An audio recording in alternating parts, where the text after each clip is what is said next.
The Great Hall of the Galactic Council fell silent as the emergency transmission crackled through the communication array. The massive chamber, built to hold representatives from over 200 species, had never witnessed such desperate urgency in a message. The holographic display flickered to life, showing a being that most recognized as Zilani, tall, graceful creatures with translucent blue skin and large, peaceful eyes. "Citizens of the galaxy," the Zilani speaker began, his voice trembling with barely controlled fear. "I am High Counselor Vextar of the Zilani Federation. Our worlds burn. Our people die. The Korthak Empire has broken the sacred peace that has held for 3,000 years. A collective gasp arose from the assembled delegates. The Korthak Empire was known throughout the galaxy as the Iron Fist that no one dared to challenge. Their reputation was built on the bones of conquered civilizations and the ashes of destroyed worlds. For over a millennium, they had expanded their territory through brutal conquest, leaving behind only servitude or extinction. The hologram showed images that made even the most hardened warriors among the council recoil.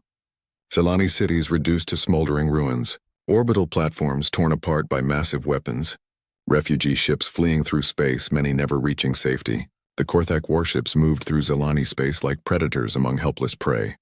They came without warning, Vextar continued, his image flickering as explosions rocked whatever facility he was broadcasting from. 3 of our core worlds have fallen. 7 billion souls lost to their fury. Our defense fleets were swept aside like dust before a storm. Our technology, our wisdom, our peaceful ways. None of it matters against their hunger for destruction. The Zilani had always been respected throughout the galaxy for their contributions to science and culture. They had developed medical technologies that extended life for dozens of species. Their philosophers had written the basis for galactic law. Their artists created beauty that transcended species barriers. They were builders, healers, teachers, everything the galaxy valued. They were also completely unprepared for war. "We have tried everything." The High Counselor's voice broke slightly. "Our shields failed. Our weapons were too weak. Our strategies were meaningless against enemies who fight without honor or mercy. The Korthak do not seek to conquer us. They seek to erase us completely from existence." Around the council chamber, delegates shifted uncomfortably in their seats. The Rigelian ambassador's crystalline form dimmed with worry. The gaseous nebula collective's representatives swirled in agitated patterns. Even the proud Centaurian military attaché looked disturbed by the footage playing before them. "We make this plea to all civilized species of the galaxy," Vextar said, his image now clearly showing the sounds of battle growing closer. "Any civilization willing to provide military aid will be granted access to our complete technological archives. Our medical databases, our scientific research spanning 10,000 years. We offer everything we have built, everything we are, in exchange for help." The transmission showed more scenes of destruction. Korthak soldiers, massive reptilian beings covered in natural armor, moved through Zilani settlements with methodical brutality. Their weapons did not simply kill, they obliterated.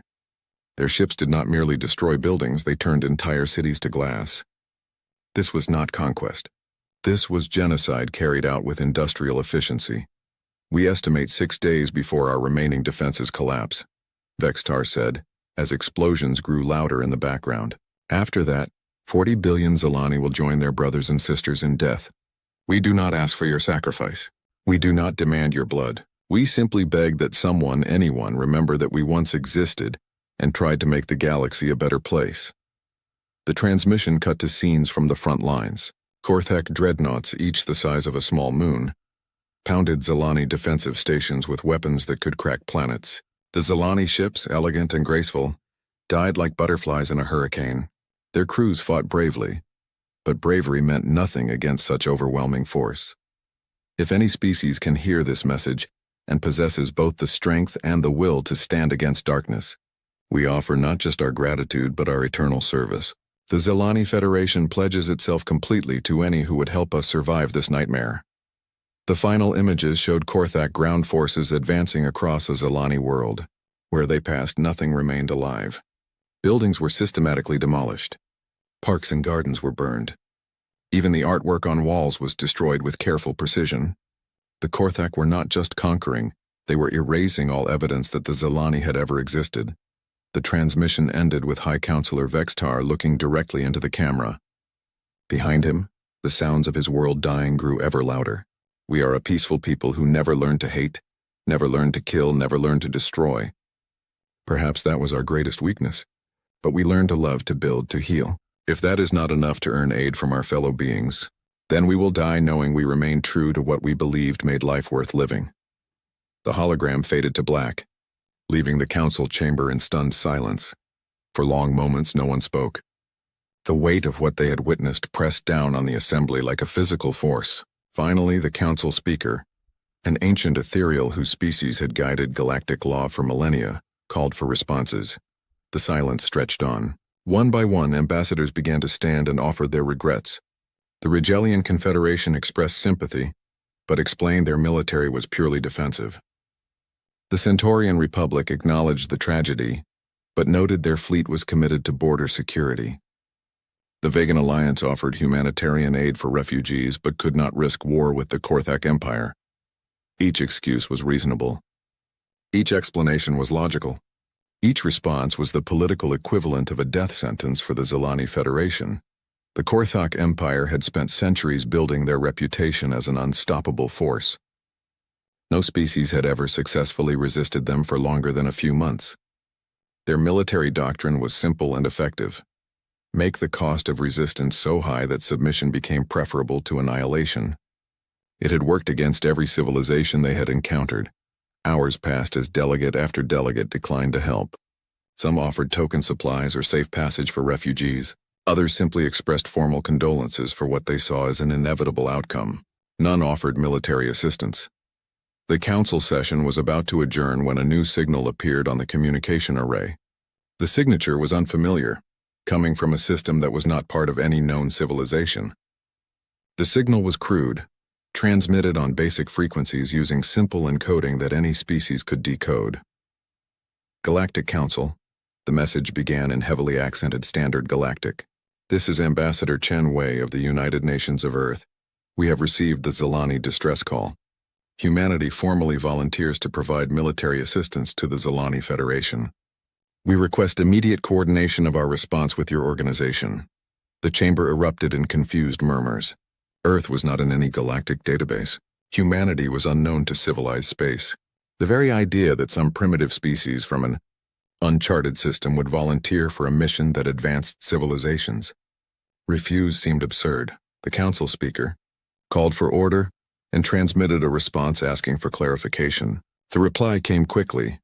We understand the risks, Ambassador Chen Wei responded. We understand the enemy. We understand that others have declined to help. Humanity chooses to stand with the Zilani Federation. We will depart for your coordinates immediately. As the message ended, delegates began checking their databases for any information about this mysterious species called humanity. What they found in the preliminary scans would soon change everything they thought they knew about the galaxy and their place in it. The Zilani had pleaded for allies, but something else was coming to answer their call. The Galactic Council emergency session had been running for 18 hours when the human ships appeared at the designated meeting coordinates. The gathered fleet of council observers hung in space like glittering jewels, elegant vessels with smooth curves and gleaming hulls that spoke of advanced technology and peaceful intentions. The human ships looked like they had been built for War Captain Torres of the GCS. Harmony was the first to spot them on his sensors. By the Seven Suns, he whispered to his bridge crew, all members of different species who had served together for decades. What are those things? The human vessels were angular and brutal-looking. Their hulls were dark metal covered in what appeared to be additional armor plating. Strange protrusions extended from their surfaces. Weapon systems that seemed designed with no concern for aesthetics. While council ships were built to inspire wonder and demonstrate technological achievement, these craft were clearly built to kill. They look like flying weapons, his tactical officer, a Centaurian named Kex, observed with professional interest. I count at least 40 different weapon systems on their lead vessel alone. Their shield generators are... He paused, running calculations. I cannot identify their shield technology. It does not match any known configuration. Ambassador Chen Wei's voice came over the communication channel with crisp efficiency. Council vessels, this is UNS Defiance. Request permission to dock with your command ship for diplomatic talks.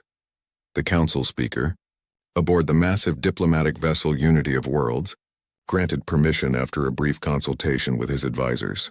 They were curious about these humans, though many privately doubted that any primitive species could meaningfully contribute to the crisis. The human shuttle that docked with the Unity of Worlds was as utilitarian as their warships. Where council shuttles were works of art designed to impress other species with their beauty and technological sophistication, the human craft looked like it had been built in a factory for mass production. Ambassador Chen Wei emerged from the shuttle wearing a simple blue uniform with minimal decoration. She was accompanied by two other humans, a tall man in military dress and a woman carrying what appeared to be data storage devices.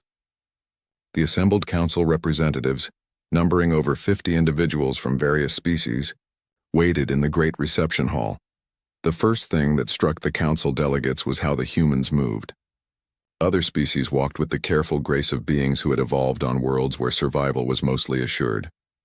The humans moved like predators, alert, balanced, ready for trouble even in this diplomatic setting. Honored delegates, Ambassador Chen began, speaking without any of the formal ceremony that usually marked council proceedings. We understand you have questions about humanity's offer to assist the Zalani Federation. We are here to answer those questions and coordinate our response. Councillor Vexenar of the Rigelian Confederation was the first to speak. His crystalline form chimed softly as he communicated.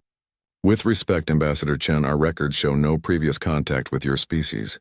Earth does not appear in any of our stellar charts. How do we know your people possess the capability to challenge the Korthak Empire? General Martinez, the tall human in military uniform, stepped forward. Counselor, we have studied your databases on the Korthak military capabilities. We have analyzed their tactics, their technology, and their previous campaigns. Based on this analysis, we believe we can provide effective assistance. Analyzed? The question came from Ambassador Thexera of the Centaurian Republic, whose species possessed one of the most advanced militaries in known space. The Korthak Empire has conquered 47 civilizations in the past millennium. Their technology is centuries ahead of most species. Their warriors are bred for combat from birth.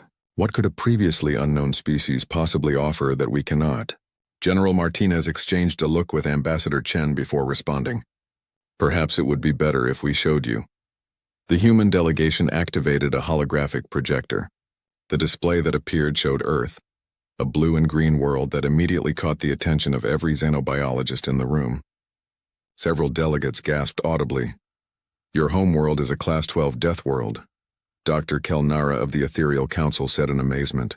We have observed similar planets, but no sentient species has ever evolved on such a hostile environment. The hologram showed scenes from Earth that seemed impossible to the gathered aliens. Massive storms that could destroy cities, earthquakes that split continents, volcanic eruptions that blocked out the sun, predators with claws and teeth that could tear through metal, and everywhere, humans not just surviving, but thriving. Your people evolved on a world trying to kill them, Councillor Vexenar observed with something approaching awe. Every day, General Martinez confirmed, we learned to fight hurricanes, survive ice ages, and deal with predators that hunted us for food. We learned to work together because the alternative was extinction. The presentation continued, showing human history, wars that lasted decades, conflicts involving billions of people, weapons that could destroy entire continents, technologies developed specifically for killing other humans more efficiently. The council delegates watched in fascinated horror as humanity's violent past unfolded before them. You fight each other, Ambassador Thexara stated with disbelief. Your own species. We did, Ambassador Chen acknowledged. For thousands of years we fought over resources, territory, ideas, and sometimes just because we were afraid of each other. We learned to fight in every environment our world could produce. We learned to kill with everything from sharpened sticks to weapons that could split atoms. Dr. Kelnar's ethereal form flickered with concern. This seems to suggest your species is inherently violent. No, General Martinez replied firmly. It suggests we are inherently survivors. We fight when we have to fight. We kill when we have to kill, but we also know when to stop fighting and when to protect those who cannot protect themselves.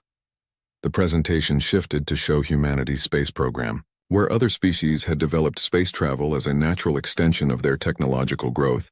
Humans had literally strapped themselves to controlled explosives, and launched themselves into the void through sheer determination.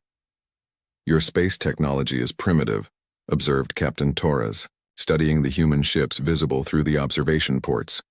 "Our weapons technology is not," General Martinez replied simply. Ambassador Chen activated another display. "The Korthak Empire relies on three primary advantages: superior technology, overwhelming force, and psychological warfare designed to break enemy morale before serious fighting begins. We believe we can neutralize all three advantages." "How?" The question came from multiple delegates simultaneously. "Technology advantage becomes meaningless when your enemy refuses to fight conventionally," General Martinez explained. "Overwhelming force becomes a liability when your enemy is willing to accept casualties that you consider unthinkable. Psychological warfare fails when your enemy has already survived everything their own world could do to destroy them." The human presentation showed footage of Korthak military operations, the same scenes of destruction that had horrified the Council in the Zalani distress call, but this time, human military analysts provided commentary that chilled the listening delegates. "Standard orbital bombardment pattern," General Martinez noted as Korthak ships destroyed a city, effective against fixed positions but vulnerable to mobile response. Their ground forces advance in formation, suitable for fighting other civilized armies but poorly adapted for asymmetric warfare. Their logistics require massive supply chains that extend across multiple star systems. "You speak of fighting them as if you have experience," Dr. Kelnera observed. "We have experience fighting ourselves," Ambassador Chen replied. "And humans are the most dangerous predators our world ever produced." The meeting continued for hours as the Council delegates tried to understand these strange beings who had volunteered for what everyone else considered a suicide mission. The humans answered every question with calm professionalism, but their responses often left the aliens more confused than before. Finally, the Council speaker called for a recess to discuss the human offer privately. As the delegates filed out, Ambassador Chen turned to General Martinez. "How do you think they will vote?" she asked. The general watched the aliens leaving. Beings from advanced civilizations who had never known real hardship, never faced extinction, never learned that sometimes survival required embracing the very darkness you hope to avoid. "They will let us try," he said. "They think we are going to die anyway, so there is no risk in letting us make the attempt. They do not understand yet that we are not going to the Zalani system to die." "What are we going to do there?" General Martinez smiled grimly. "We are going to teach the Korthak Empire why you should never threaten something a human has decided to protect." The human fleet reached the edge of Zalani space 3 days after leaving the Council meeting point. What they found there exceeded even their worst expectations. The Korthak Empire had not simply invaded, they had begun systematic extermination. Admiral Sarah Chen stood on the bridge of the UNS Defiance, watching the tactical displays update with grim efficiency. Around her, the command crew worked with the quiet intensity that humans had perfected through centuries of warfare. No wasted motion, no unnecessary communication, just professional soldiers doing the job they had trained their entire lives to perform. "Status report," she ordered, her voice carrying the authority of someone who had commanded fleets through the worst conflicts in human history. 16 Zalani worlds under active bombardment, reported Commander Jackson. The fleet intelligence officer. 7 already sterilized. The Korthak have deployed approximately 2,000 vessels across the region. They are not bothering with occupation forces, this is pure extermination. Lieutenant Commander Yuki Tanaka, the xenobiology specialist, looked up from her analysis station. "Admiral, I am reading massive biological warfare deployments on 3 worlds. The Korthak are using weapons designed to target Zalani DNA specifically. Nothing else on those planets will survive." Admiral Chen absorbed this information without visible emotion. Around her, the bridge crew continued their work with the same calm professionalism. To an outside observer, they might have seemed callous in the face of such massive death. But humans had learned long ago that emotion was a luxury that commanders could not afford, when lives depended on clear thinking. "Dr. Rodriguez, what is your assessment of Korthak military capabilities?" Dr. Elena Rodriguez had spent the journey from Earth studying every piece of data the Galactic Council possessed on the Korthak Empire. Her analysis would form the basis of humanity's strategy. The Korthak military doctrine is built around 3 principles: technological superiority, overwhelming force, and psychological dominance. They have never faced sustained resistance because most civilizations surrender after witnessing their initial displays of power. The main screen displayed a breakdown of Korthak forces. Their ships were massive, bristling with energy weapons that could crack continents. Their soldiers were genetically enhanced for combat, standing over 3 meters tall and covered in natural armor that could stop most known weapons. Their technology was indeed centuries ahead of most galactic civilizations. However, Dr. Rodriguez continued, their doctrine has significant weaknesses when facing an opponent willing to accept massive casualties and fight unconventionally. They are structured to fight other civilized armies, not resistance movements or asymmetric warfare. General Martinez, who had remained quiet during the briefing, finally spoke. Doctor, show them the comparison analysis. The display changed to show Korthak capabilities alongside human military history. The contrast was startling. Where the Korthak had fought 47 civilizations over a millennium, humans had fought thousands of conflicts in the same period. Where the Korthak had perfected weapons for defeating energy shields and armor, humans had developed tactics for fighting enemies with superior technology. The Korthak have never faced an enemy that considered their strongest weapons to be minor inconveniences. Dr. Rodriguez explained. Orbital bombardment? We survived nuclear war. Biological weapons? We have fought through chemical and biological warfare for centuries. Psychological warfare? We learned to function in combat zones that would drive most species insane. Captain Sarah Kim, commander of the Human Marine Forces, stepped forward. Admiral, request permission to brief the command staff on our ground warfare capabilities. Admiral Chen nodded, and Captain Kim activated a new display. What appeared was footage from human military training exercises that would have horrified the peaceful species of the Galactic Council. Human Marines trained to fight in every environment our world can produce, Captain Kim explained. We fight in the depths of oceans under crushing pressure. We fight in the vacuum of space without life support. We fight in temperatures that would freeze solid or boil away most other species. We fight in radiation levels that would be fatal to most galactic civilizations. The footage showed human soldiers doing things that seemed impossible to beings from more hospitable worlds. Marines fighting hand-to-hand combat while wearing full environmental suits. Soldiers continuing to operate after injuries that would incapacitate most species. Entire units functioning in environments where a single mistake meant instant death.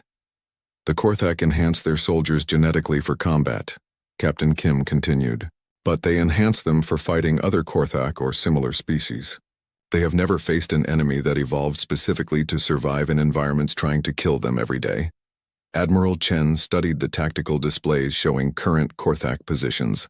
Their fleet was spread across the Zilani system in a standard conquest formation, efficient for overwhelming a traditional enemy, but vulnerable to unconventional attack. Commander Jackson, what is our intelligence on Korthak command structure? Highly centralized, Admiral. Each fleet answers directly to a war leader who reports to the High Command. They coordinate through quantum communication networks that they consider unbreachable. Their doctrine assumes that controlling communication means controlling the battlefield. Admiral Chen smiled grimly. Dr. Rodriguez, do the Korthak have any experience with opponents who can operate without centralized command? None, Admiral. Every civilization they have conquered relied on coordinated fleet actions and traditional military hierarchy. The concept of independent units operating without constant communication is unknown to them. The briefing continued as human analysts dissected every aspect of Korthak military operations. What emerged was a picture of an enemy that was indeed powerful and advanced, but also completely unprepared for the type of warfare that humans had perfected through necessity. Sir, Lieutenant Commander Tanaka spoke up. I am receiving a transmission from the Zilani Resistance Forces.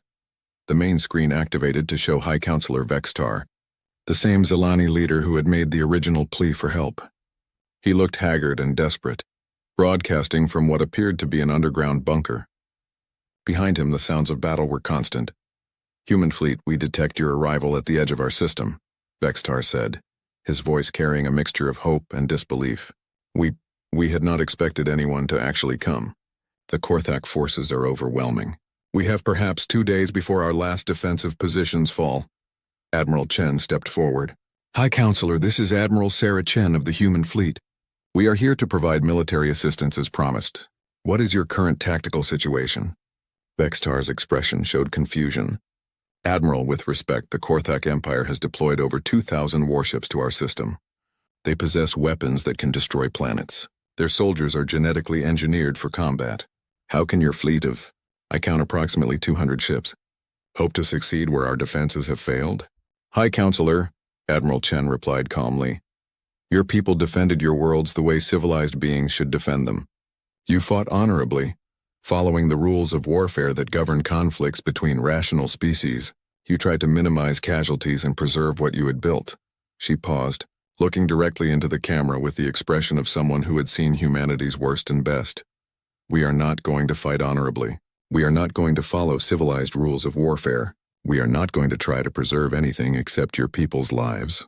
The Korthak Empire is about to learn the difference between conquering a civilization and fighting a species that learned warfare from a world trying to kill them. The transmission from Vextar showed his confusion. I do not understand. How will you defeat their superior numbers and technology? General Martinez stepped into view. High Counselor, the Korthak have more ships than us. They have better weapons than us. They have stronger soldiers than us. But they have never fought an enemy that is willing to do whatever it takes to win.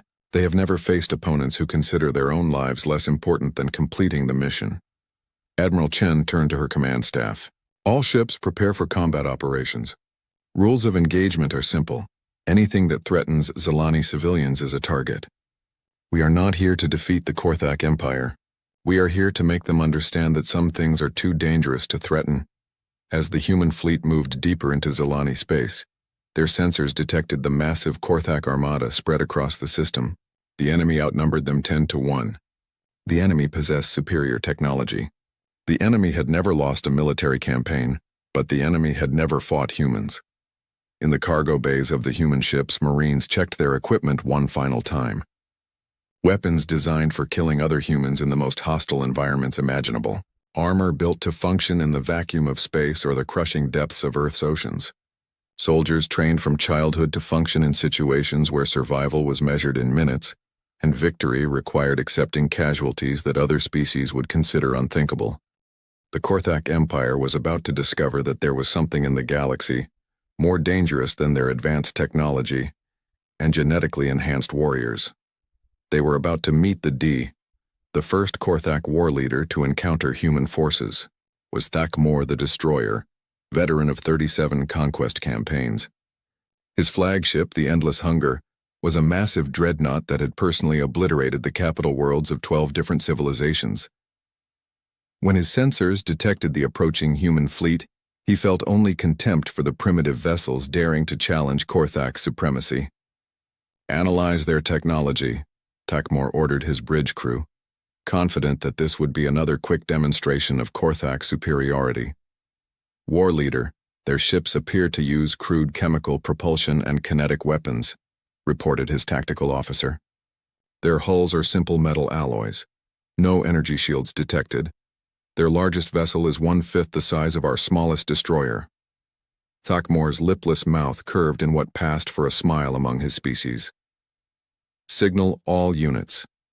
We will demonstrate our power with a single decisive strike. Target their command vessel and obliterate it. The rest will surrender when they see the futility of resistance. The Korthak response was everything Admiral Chen had expected. Massive energy beams lanced across space toward the UNS Defiance, weapons that could vaporize a city-sized target. But the human flagship was no longer where the Korthak sensors showed it to be. Evasive maneuvers complete, reported Navigator Liu. Enemy targeting systems could not compensate for our acceleration curve.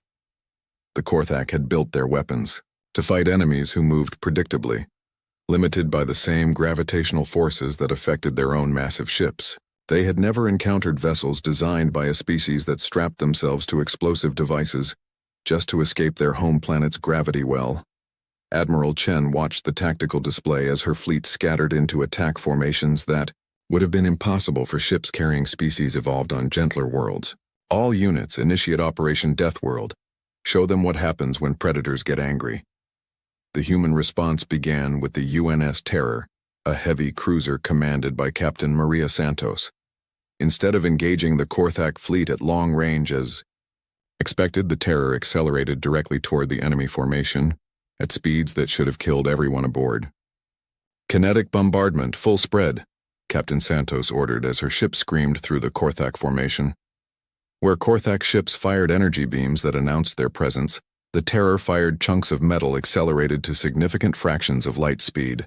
Simple, primitive, and absolutely devastating. The Korthak energy shields, designed to deflect advanced energy weapons, proved useless against solid projectiles moving at relativistic speeds. 3 Korthak destroyers simply ceased to exist as the kinetic rounds punched through them like paper. "Impossible," War Leader Thakmor hissed as he watched his ships being destroyed by weapons that appeared in no civilized arsenal. How are they accelerating at those speeds without killing their own crews? His question was answered when Korthak boarding parties finally managed to breach a damaged human vessel. The security footage from the boarding action was transmitted throughout the Korthak fleet and created chaos in the command structure. The human crew was still fighting. Not just fighting, they were fighting effectively in a damaged ship that was venting atmosphere, with radiation levels that should have been lethal, and gravitational forces that should have crushed their bones. The boarding party of genetically enhanced Korthak warriors found themselves facing humans in environmental suits who moved and fought as if the hostile conditions were perfectly normal. "Boarding action, Deck 7, reported Sergeant Johnson over the combat communication network. His voice was calm despite the fact that he was fighting in near-vacuum conditions that would incapacitate most galactic species. "Enemy forces are adapting slower than expected to zero-gravity combat. The Korthak warriors, bred for combat, were indeed adapting. But they had been bred for combat on planets with standard gravity, breathing standard atmosphere, facing enemies with similar physical limitations. They had never trained to fight opponents who could function normally in the vacuum of space." Captain Santos watched her crew repel the boarding action while her ship continued its attack run. "Engineering, how long until we can restore atmosphere to the compromised sections?" "Estimate 40 minutes, Captain," came the reply from Chief Engineer Park. "But life support is functional in the sealed sections." "Negative. Keep those sections vented. It gives us a tactical advantage." The Korthak monitoring the battle could not comprehend what they were witnessing. These humans were intentionally maintaining conditions that would kill most species, using their own damaged ship as a weapon against enemies who needed normal environmental conditions to function. Across the battle zone, similar scenes played out as human tactics proved incomprehensible to Korthak commanders trained in civilized warfare. The UNS determination allowed itself to be caught in a Korthak tractor beam, then activated engines that should have torn the ship apart. Instead of being captured, the human vessel used the tractor beam as an anchor point to slingshot directly into the Korthak cruiser that had trapped it. The resulting collision destroyed both ships, but the humans had evacuated their crew and escape.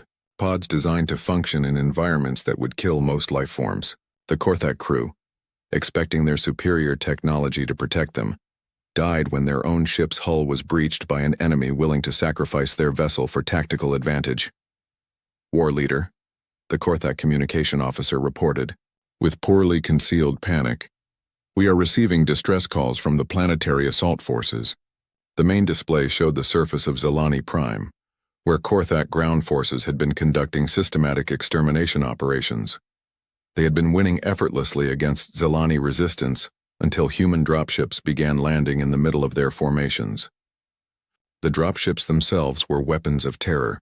Where civilized species developed careful landing procedures designed to preserve equipment and minimize casualties, human military doctrine assumed that any landing might be contested by hostile forces. The dropships came down like meteorites, using retro thrusters only at the last second to avoid total destruction. Major William Thompson's voice crackled over the communication network as his Marines deployed directly into a Korthak-controlled city. "Alpha Company, sweep and clear. Rules of engagement: anything shooting at civilians or us dies, everything else we can sort out later." The Korthak ground forces were genetically enhanced soldiers standing over 3 meters tall, covered in natural armor, and armed with weapons that could punch through tank armor. They were the ultimate infantry, bred specifically for dominating battlefields against other military forces. They had never fought enemies who brought the entire concept of environmental warfare to ground combat. The human Marines moved through the city using tactics that the Korthak could not counter, because they had never encountered them before. Humans fought from inside buildings that were on fire. They set up firing positions in areas contaminated with chemical weapons. They used the city's damaged infrastructure as weapons, turning every destroyed building into a fortress, and every flooded street into a killing ground. "Contact Grid 77, reported Corporal Davis as her squad engaged Korthak soldiers in a shopping district that was partially collapsed and filled with toxic smoke.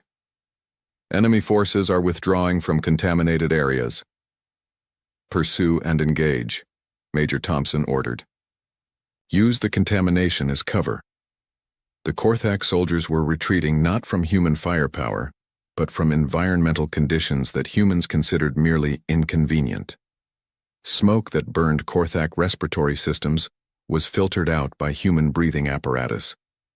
Radiation that sickened enhanced Korthak physiology was within tolerance levels for humans trained to fight in post-nuclear battlefields.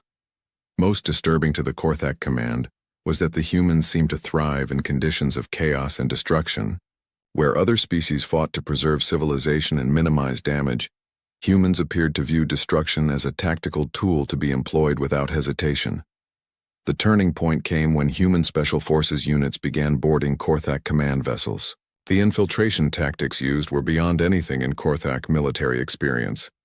Human commandos approached through space itself, using maneuvering units that would have been considered suicide devices by any rational species. Lieutenant Sarah, Kim led the assault on War Leader Thakmor's flagship, the Endless Hunger. Her team moved through the ship's outer hull like parasites, cutting through armor plating with tools designed for operating in the most hostile environments imaginable. "Breach charges set," she reported as her team prepared to enter the Korthak vessel. Environmental suits showed toxic atmosphere and elevated radiation, standard Tuesday conditions. The human assault team entered the Korthak flagship through holes they cut in the outer hull, fighting their way through corridors filled with atmosphere that would have been lethal to most species. The Korthak crew, even with their enhancements, found themselves fighting enemies who were completely unaffected by conditions that degraded Korthak combat effectiveness. War Leader Thakmor watched his command sent. The surrender of the Korthak Empire did not come through a grand space battle or the destruction of their homeworld. It came through a single transmission from High War Leader Kexthan, Supreme Commander of all Korthak military forces, broadcasting from his command bunker deep within the most heavily fortified world in their empire. "Human commanders," the message began, with a tone that would have been impossible from any Korthak leader just days before. "The Korthak Empire requests immediate cessation of hostilities and formal negotiations for surrender. Terms." Admiral Chen received the transmission aboard the UNS Defiance while her fleet held position around Zalani Prime, now free of Korthak forces. Around her, the command staff maintained their professional composure, but she could see the quiet satisfaction in their eyes. They had accomplished something that 50 galactic civilizations had considered impossible. "High War Leader Kexthan," Admiral Chen replied, her voice carrying the same calm authority that had guided human forces through the campaign. "The human fleet will accept Korthak's surrender under the following conditions: immediate withdrawal of all forces from Zalani space, return of all captured Zalani civilians, and formal recognition of the Zalani Federation's sovereignty." The response came after only a few minutes, remarkably fast for a military empire that usually deliberated for hours before making strategic decisions. "All conditions are acceptable," High War Leader Kexthan replied. "Human Admiral, we request only safe passage for our forces during withdrawal. We had not understood the nature of your species. We wish no further conflict with beings who consider our ultimate weapons to be minor inconveniences." The formal surrender took place on Zalani Prime, in the capital city that just days before had been under Korthak bombardment. High Counselor Vextar stood beside Admiral Chen as representatives from across the galaxy gathered to witness an event that would reshape galactic politics forever. The Galactic Council delegation, led by the ancient ethereal speaker, arrived aboard ships that gleamed like jewels against the stars. They had come expecting to witness the aftermath of a heroic but futile last stand, Instead, they found a human fleet in complete control of Zilani space and a Korthak empire in full retreat. Admiral Chen, the council speaker said, his ethereal form flickering with what humans were learning to recognize as confusion among his species. We have monitored the communications traffic. The Korthak Empire has agreed to surrender? How is this possible? General Martinez, standing beside the admiral, gestured toward the tactical displays showing the final positions of the conflict. Council speaker, the Korthak military doctrine was designed to fight civilized enemies who valued preservation of life and infrastructure above military victory. They were not prepared for opponents who viewed their own ships as expendable weapons and considered environmental hazards to be tactical advantages. Dr. Elena Rodriguez stepped forward with a detailed analysis of the campaign. The turning point came when human forces demonstrated that Korthak's superior technology became irrelevant when faced with enemies willing to fight in conditions that degraded Korthak combat effectiveness, while having no impact on human operations. Captain Sarah Kim recently returned from leading the Special Forces operations that had captured 3 Korthak command vessels, added her perspective. Their soldiers were enhanced for fighting other enhanced soldiers in controlled conditions. They had never encountered enemies who trained to fight in the worst conditions their homeworld could produce. The council speaker processed this information with visible difficulty. You defeated them by fighting in ways that would be considered unacceptable by civilized military standards. We defeated them by fighting the way humans fight, Admiral Chen replied simply. We accepted casualties that other species would consider unthinkable. We used tactics that other species would consider too dangerous. We operated in environments that other species would consider impossible. The Korthak were not prepared for enemies who had learned warfare from a world that spent millions of years trying to kill everything that lived on. High Counselor Vextar spoke for the first time since the council delegation had arrived. Honored speaker, the humans saved our people by doing what no civilized species could do. They sacrificed their own safety to protect strangers they had never met. They fought our enemies with a ferocity that matched their compassion for the innocent. The formal surrender ceremony was unlike anything in galactic history. Where previous Korthak defeats had involved the complete destruction of their military forces, this surrender saw intact Korthak fleets withdrawing in good order under human escort. The humans had not sought to destroy their enemies, only to make clear that continuing the fight would be futile. High War Leader Kexthan himself attended the ceremony, accompanied by a small honor guard of Korthak officers. The sight of these massive, genetically enhanced warriors standing respectfully before human commanders sent ripples of amazement through the gathered representatives. Human Admiral, Kexthan said, his voice carrying tones that universal translators struggled to process. The Korthak Empire acknowledges that we have encountered something beyond our experience. Your species fights not for conquest or glory, but for protection of those who cannot protect themselves. This is unknown to us. Admiral Chen studied the towering Korthak leader. High War Leader, your empire built its reputation on overwhelming force applied against those who could not effectively resist. You never learned what happens when that force encounters something that grew strong by resisting forces that you cannot imagine. The implications of humanity's victory began to spread across the galaxy within hours of the surrender. Species that had lived in fear of Korthak expansion for centuries suddenly found themselves in a galaxy where the seemingly unstoppable empire had been defeated by a previously unknown species using weapons and tactics that challenged every assumption about modern warfare. The economic impact was immediate. Civilizations that had paid tribute to the Korthak Empire ceased their payments. Trade routes that had been abandoned due to Korthak raids reopened. Entire sectors that had been written off as Korthak territory began planning for independence. But the political impact was even more profound. The Galactic Council, which had governed through consensus and careful diplomacy for millennia, suddenly found itself dealing with a species that considered military action a viable first option rather than a last resort. The question before us, the council speaker addressed the emergency session convened immediately after the surrender ceremony, is how we integrate a species with such unusual capabilities into galactic civilization. Ambassador Chen Wei, who had remained with the diplomatic corps during the military campaign, stood to address the assembly. Honored speaker, Humanity does not seek integration into existing galactic civilization. We seek to contribute to its evolution. The Korthak Empire existed because civilized species were unwilling to pay the price necessary to stop them. That era has ended. The debate that followed would continue for months, but the essential question was already answered. Humanity had demonstrated that there were forces in the galaxy more dangerous than advanced technology or genetic enhancement. There was determination backed by the willingness to embrace destruction as a tool for protecting creation. Within weeks of the Korthak surrender, requests for human military assistance began arriving from across the galaxy. Species facing piracy, territorial disputes, or aggressive neighbors all sought to employ the services of the beings who had accomplished the impossible. Admiral Chen established humanity's response during a broadcast that reached every civilized world. The human military will provide assistance to any species facing extinction or enslavement. We will not intervene in territorial disputes between civilized peoples. We will not participate in wars of conquest. But any force that threatens the innocent will discover that Earth has sent its children to the stars. And we remember what our world taught us about survival.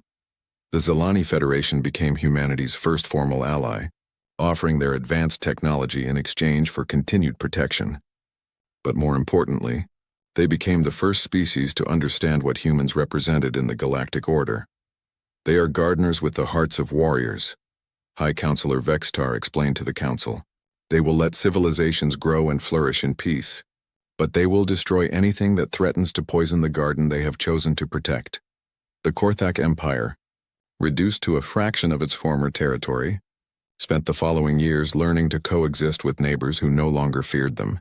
Some observers noted that the former conquerors seemed almost relieved to abandon their military expansion in favor of peaceful development.